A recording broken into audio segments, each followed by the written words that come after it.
Hi friends, welcome to Abhiyamni Tutorials. Today in this video we'll see how to create the date column with the weekdays differences. So we want to create a date column which is having a week difference between the two dates for entire column.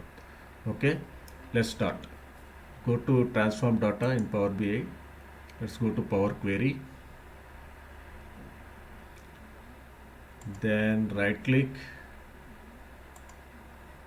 and new blank query. So we have a very good function called list.dates in Power Query. So using that you can create the dates. Okay. So list.dates, it will ask start date, count as number and duration. Okay. It will ask the start date, then how many dates you want, that is a count as number, and step as the duration. Means you want 1 day difference or week difference or like that, you can give the difference. So list dot dates, the start dates. Let us say the date 1st October. Okay, 2022. Right. So this is the start date. Then I want 30 days. Okay, 30 dates.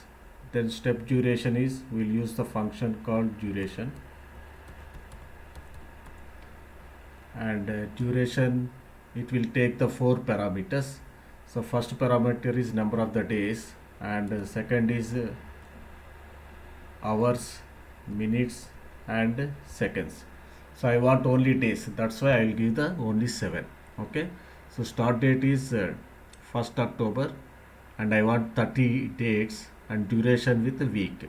Okay guys, so let us see this output. Yeah, we got the date column with week differences. Okay, then click on this to table to convert to list to table. So yes, so it is converted list to dates. Then change the data type to date. So you got the date column with 1 week difference. Hope you like this video. If you like this video, subscribe to my channel for more such videos on Power BI. Thanks for watching. Bye bye.